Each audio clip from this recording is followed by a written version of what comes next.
And I am Stan the Fan on Zoom, and tonight I'm Zooming with my good friend Ross Grimsley, former Baltimore Oriole pitcher, pitched also with the Cincinnati Reds, Montreal Expos, and briefly for the Cleveland Indians. I think I got them all there. Ross, how are you? I'm doing great. How you doing? Good. Ross, I got to laugh at something. I went to look before this interview tonight, or this discussion. I went to look at your baseball reference page, and I clicked on Ross Grimsley, and I see this guy that was born in 1924, died in 1994, and he pitched in the big leagues. He was left-handed, and his name's Ross Grimsley. Right. And I asked you about it because I said, God, that's really unusual. He died in Tennessee, where you were born. I mean, you lived for a long time, but you both were born in Kansas, and you said, yeah, I know that guy. I lived with him. I lived with him. I lived with him. It was your dad. I never knew your dad was a big league pitcher. He played 16 years in the minor leagues. He played a month and a half with the White Sox. He also played over in during World War II over in Europe, in England. Him and my mom. That's where he met my mom. She was a whack, and he played a lot of ball over there. The time he spent in the war. Wow, that was wild. He had 14 innings in the big leagues and pitched to a 3.86 ERA over 7 games, 14 innings. But his whip was a lot higher than yours, 156, 157, and yours was 130. I have no idea, but I know But the big thing with my dad, he pitched to. He told me he pitched to Ted Williams. Yep. And I'm going, that's pretty neat. He pitched to Ted Williams. He goes, yeah, I made him hit the ball to left field. Really? It was a double, but I made him hit it to left. Made him hit the left field. It's funny. It's funny. Just as you were saying Ted Williams, when you said, I don't know about that with the whip and all that. Yeah. You know, I went to Ted Williams baseball camp in 1967, and we were sitting around one night and ended up walking up to Ted to ask him the burning question in 1967 at that camp was, what was more important, the win-loss record that Jim Lonborg had, this is like in July, or the ERA, which was about a run and a half lower that Al Downing had. And Ted thought about it. He said, that's a darn good question. He goes, you know what I think? He said, I think over the course of the longevity of somebody's career, the guys that are going to have the lower ERAs are going to win more games normally. Right. Correct. He agreed that it was a little anomaly that Lonborg was winning so many games. Yeah. Well, it's that's usually how it goes. But obviously, I know playing in Montreal, and even when Blyleven was around when he started. You know, they had great earned run average. Steve Rogers, great earned run average, but he was always about a 500 pitcher.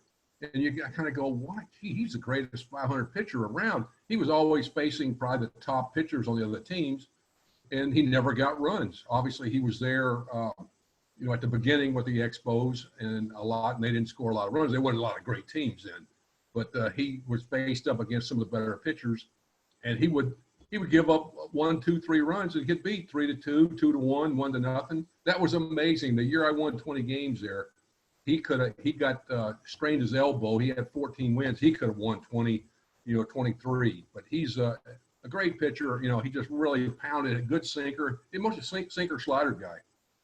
Hey, you played for 3, and I really mean this. From my generation, I was born in 1952. You played for Sparky Anderson, Earl Weaver, and Dick Williams. Right.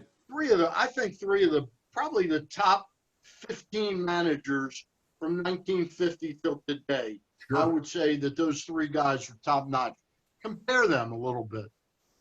Well, Sparky was a guy that he kept 8 guys happy. That's just starting the lineup, and he had the same guys run out there every night. And that was pretty neat. He wasn't really a pitcher's guy. He really didn't care for the pitchers too much. But we had a pretty good, and actually I was able to watch maybe it was last night or the night before, the 72 World. I never saw myself pitching a series, but I saw game 2, and that was pretty neat. But Yeah, That was, Sparky's a guy that didn't, and they talked about our pitching staff, which was pretty good then, better than we got credit for. But yeah. we had a young staff too, and You were pitching against the A's in that game, right? yes, yeah. And ironically, I think Dick Williams was managing that. Yes, he was. Yeah. And some of the moves that he made were, I mean, he was a little bit ahead of his time. Yes, he was. And Earl was ahead of his time the way he kept all the little index cards. He was kind of he had the analytics before analytics was called analytics, basically. Yeah, you got that right. Three guys, they were great. You knew where you stood most of the time with them. Sparky, like I said, he kept 8 guys happy, and the others, but he had 3. What was really neat, he had three or four captains on the team. You had Rose Bench, Perez, and Joe Morgan. Yeah. So you had all the nationalities covered, all the races covered, and everybody. And he wanted something, he would go to those guys, and they would. I mean, super greatest guys in the world, and they just brought a lot to the table on and off the field. It was really special. Earl was probably the best. He was the pitcher's manager. You were out there for ever how long. If you were effective, you're out there. And he left you in. We had a 9-man pitching staff, I think it's 74. But you knew where you stood with Earl. He knew what was expected. And one of the comments he made, it's not my fault if we do bad. It's not your fault. It's my fault for picking you. So I'm great. But he would give you a chance. You had to pitch or play your way off the team.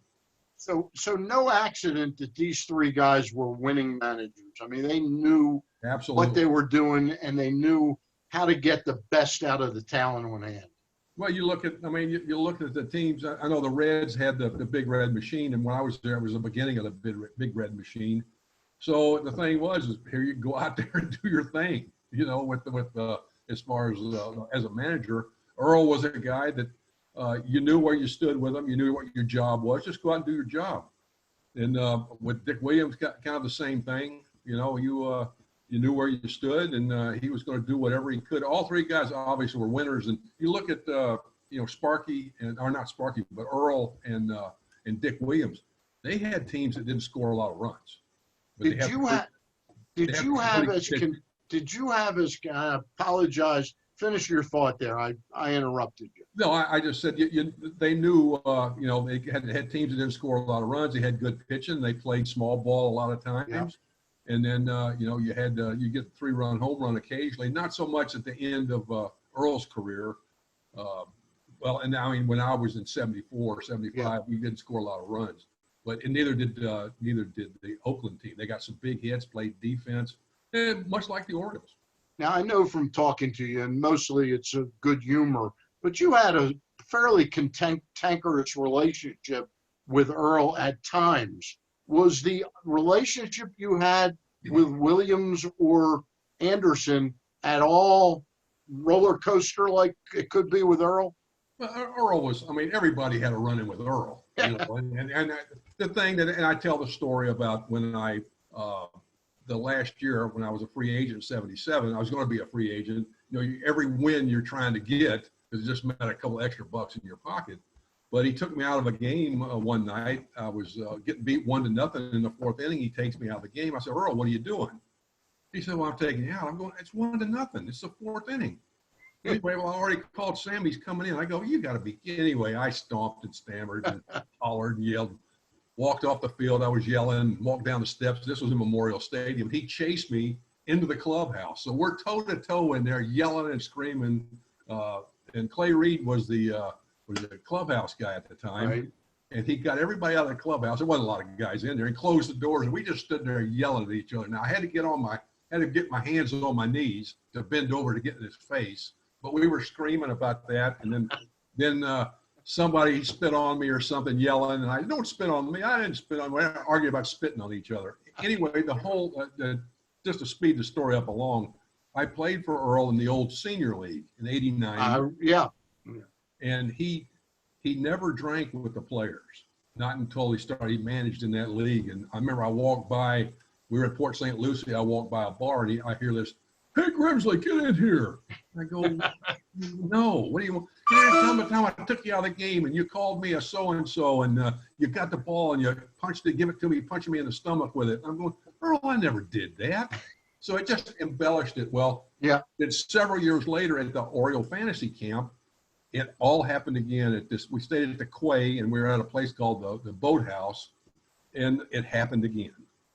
And all the campers were in it. They thought it was a show, and we're screaming at each other. Bird's on my wife's on my back, his wife's on his back, and we're yelling at each other. So anyway, that was it just got. He added something that seemed like every year to it that we saw. But Earl was great. I love playing for him. He was for me, he was the best, and I really. I mean, he stuck with you. My first year there in '74, I struggled big time in spring training. I couldn't get anybody out. And I think I had 7 physicals. I had a bunch of others. They didn't know it. He said, "I know you can win because you did a year before." You know, I'm going, "Yeah, I know. I can't get anybody out." But it turned out that's the best year I ever had was '74. He was a very loyal guy. Once he got behind you and believed in you, he was loyal almost to a fault at times. He would ride. If you're on a hot streak, he was going to ride you like a pony, boy. No question about it. No question about it. I want to talk to you about what's going on right now. Now, first of all, you've got an interesting story. I don't want to dwell on it too long, but you've got your mother-in-law is in a nursing home in Indiana. Correct. And she's got the virus right now. She tested. She's been there for a few years, and it's in right outside Indianapolis. And she was tested earlier and was negative. And there was 24 people that passed away in her facility. And she was tested probably last Thursday, and it was positive. Well, we got a call Friday night that she was going down pretty quick. So we got a chance to talk to her, and she kind of likes me, so I got to spend a little time with her.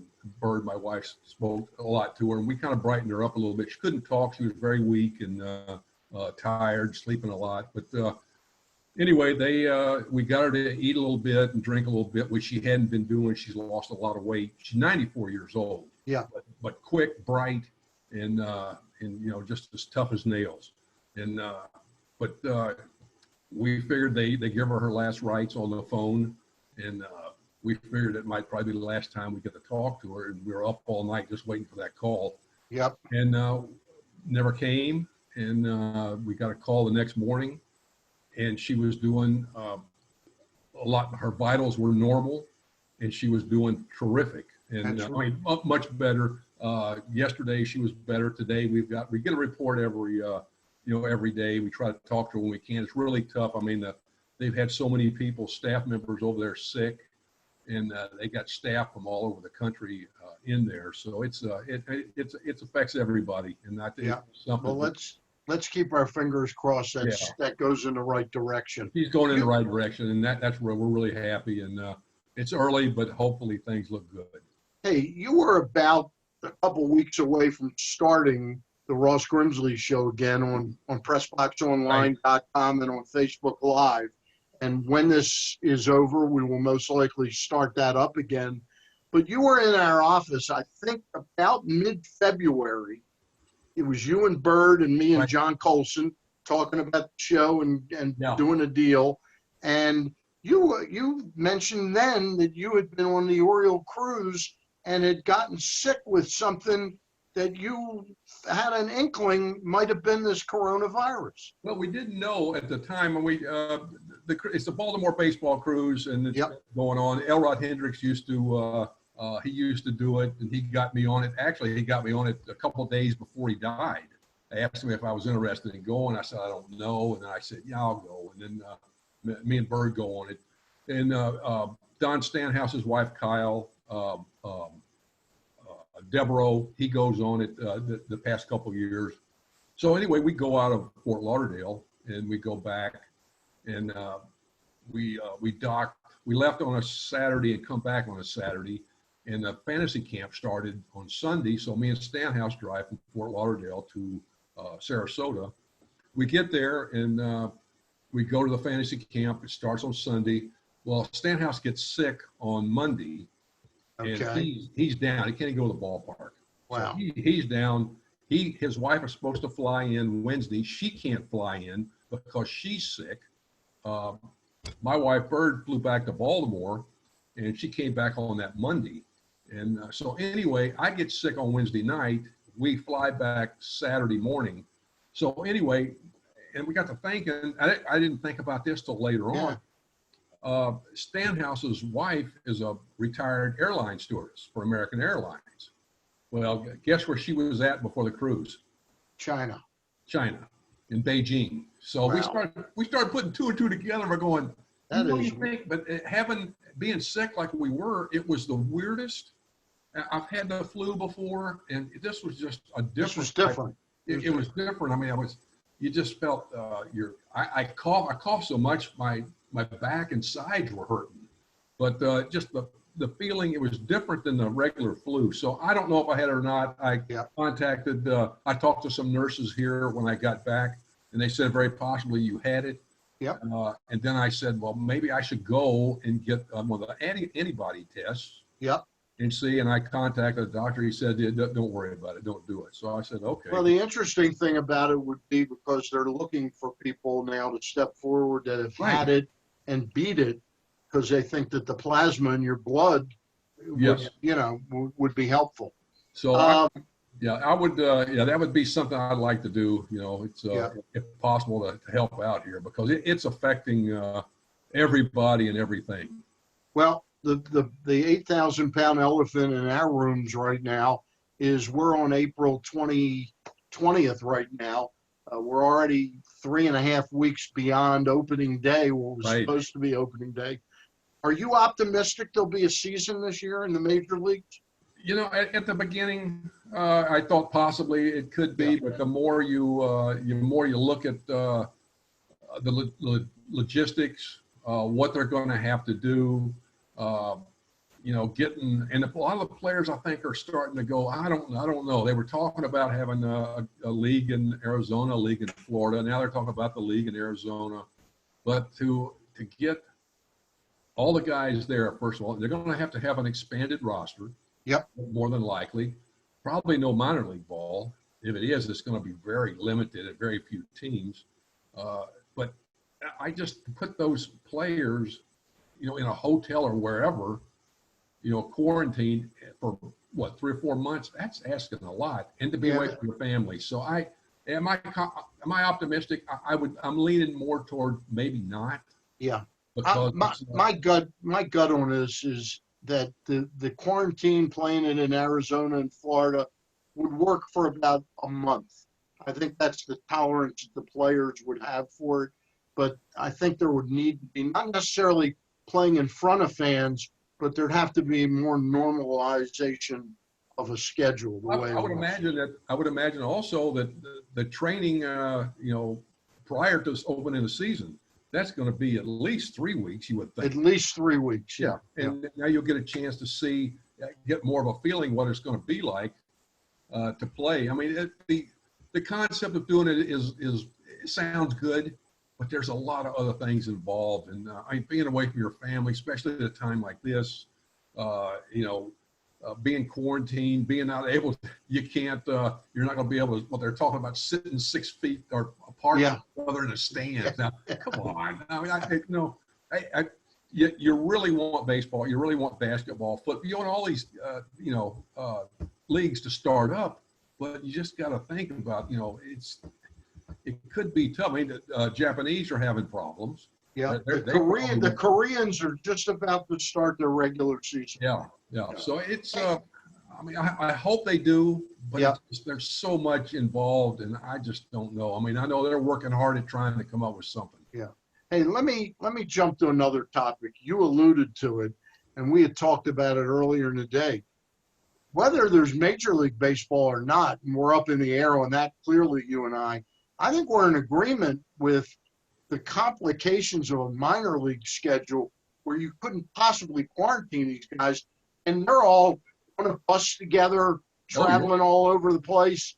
I don't think there's going to be a minor league season this year. I don't see it, and I know I've talked to several people that, involve different minor league teams, and they're kind of really shaking their head going, I mean, it's affecting, and if some of these teams might not ever be able to bounce back. I mean, this could just really, and that's what the Major League Baseball was talking about doing in the first place, is eliminating 42 teams. Well, this is going to help right here, because some of these people have their life wrapped up in these minor league teams, and it's going to be really a tough pill to swallow when this is all over and they don't have any cash. So I mean, they're going to have to, you're going to have some players be able to come in and help out, because there's going to be injuries, there's going to be some other situations, arm problems. So they're going to have to. We're going to have almost like a football taxi squad. That's exactly. Like 6 or 8 guys. Hopefully, these taxi squads can play against other teams. Yeah. So it might be a minor leagues on a very small basis. Hey, before we get out of here for this initial baseball chat between Stan and Fan, Ross Grimsley, and we're going to try and get some other Orioles on here next week. I've talked to Boog. He says he's going to give a crack at this. So we'll try and get Boog on next week. But before we go, so a question. You were a longtime minor league pitching coach in the Giants organization. What, 12 or 14 years? 20 years? I was with the Giants. I started out with the Mariners. I was with them for about 10 years. And I was with the Orioles for a year in Rochester. I was with the Phillies for a couple of years. I managed a couple of years in the Texas-Louisiana League. Then I spent the last 16 years up until 2014 with the Giants. So you know a thing or two about developing players. I had a lot of great people teach me some stuff. But you know a lot about the art of developing players and how important a minor league season is to developing players. So the Orioles, for example, they're putting all the money on the crap table behind the development of young players. Right. What is a lost season going to do for an Austin Hayes, a DJ Stewart, and Adlai Rutschman if they don't play any baseball this year? And I haven't even mentioned the pitchers like D.L. Hall and Michael Bowman and Zach Lowther. I mean, these guys, the future of the Orioles, and I mean, a year of not, and it could. This could be longer. And I saw something, I heard they were talking about possibly, 2022, 23, starting up. That's crazy right there. But, I mean, who knows? You hear so many different things, and there's so many things up in the air. But it really, these good arms, good players, and it just a year, they get a year older, and they lose a year of, experience that is especially needed terribly now. I mean, I think players now will be more affected by not being able to play, because a lot of things now aren't the same as it used to be. I mean, they're not on the field as much as they used to be. They do a lot of stuff, with video work and that type of stuff, in the weight room and being on the field. I mean, and you see it, and I don't mean to be, bringing anybody down about it, but the guys just don't practice the game the way they used to, and you see it at times. And that's not even to mention using your body. Baseball is an odd game to play, Yeah. There's a lot of stop and start. This is going to be tough, and the fact that also, I mean, it affects the amateur players at the college level. Yeah, they're able to sign now. They're only going to, I think, 5 rounds. It's going to be a 5-round draft. Yeah, and they're not going to get the money that they used to get. The 6 figures, 7 figures. They're not going to get that anymore for who knows how long. Yeah, but that's going to be, and that's going to affect. Well, again, it's going to affect your minor league, and that's going to affect your player base all around. So. Yeah, it's going to be missing out. That's going to set some guys back a little bit. It's going to make it harder for them. And missing a year, I mean, it's a chance for you to heal up if you were broke a little bit. I know Chris Sale having his Tommy John surgery. I mean, there's Noah Syndergaard had his. Yeah, the people that are really I think getting the best of this is the Houston Astros. They don't have to hear a lot. They don't have to. There'll be a lot less hatred of the Astros Really. in 2021. Hey, Yeah, before we say goodnight tonight on our first episode on Zoom, let me ask you, though, we talked about it a little earlier, not rehearsing, but I threw out to you the hypothetical of somebody like a Grayson Rodriguez or a DL Hall. You know, if the options are option A, misses an entire minor league season, or B, jumps up to the major leagues to pitch 25 to 35 innings, which is better for a young pitcher like that? Well, you don't want to get him up there too quick. Yep. I mean, you have to know, and hopefully you got some veteran people, baseball people that can see, and you got to know these guys. I mean, you got to know how they're going to handle failure, and you got to know how they're going to handle success, and what they do, and who they hang with, and just, I mean, there's a lot of things, variables that go into bringing a guy to the big leagues, because you've seen a lot of times you get them up there too quick, and they have success, and they kind of, you know, sit back, or they struggle and get beat up, and then they become very defensive. So you got to do a lot of, you know, you can get all this analytical stuff you want, but you got to know the guy. You got to see how he handles it. But missing out, you know, you just don't want to bring guys up too quick and let them get knocked around, because, I mean, you lose, and it's happened in the past, several guys, a lot of that have done that. But yeah, you just hope that, maybe there's some minor league stuff going on. There's like a couple of teams playing, because that will help. That will really advance these guys a little bit quicker. And it's an interesting time. I mean, for when you get beyond how bummed out we are that there just isn't baseball, it's really an interesting time. Ross, I appreciate you being on with us. We're going to try and do these on Monday night. All right. Gotcha. They'll be released on Tuesday mornings. For all of us at PressBox and PressBoxOnline.com, we appreciate your watching this on YouTube. And we'll remind you that the Glenn Clark Show is available each and every day on PressBoxOnline.com/radio or Facebook.com/PressBoxSports. He's on 10 to 12 Monday through Friday. For Ross Grimsley, I'm Stan the Fan on Zoom, and we're out of here. See you, Ross. Buddy. Later.